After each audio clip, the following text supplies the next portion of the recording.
Smart বাংলাদেশের অংশ হিসেবে ঢাকা উত্তর সিটিকে আধুনিকায়নের কাজ করে যাচ্ছে উত্তর সিটি কর্পোরেশন।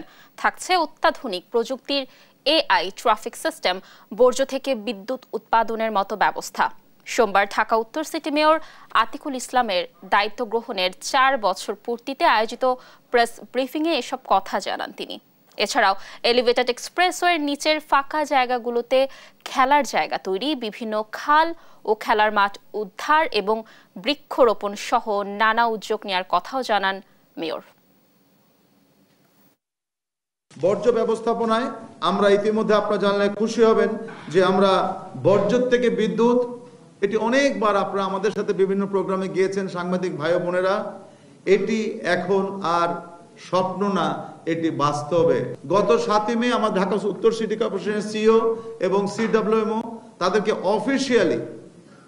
অফিসিয়ালি আমরা জায়গাটা হস্তান্তর করেছি যারা বর্জ্য থেকে বিদ্যুৎ তৈরি করবে, এবং গত 8 তারিখ থেকে তারা অফিসিয়ালি প্রথম কনস্ট্রাকশনের কাজ শুরু হয়ে গিয়েছে।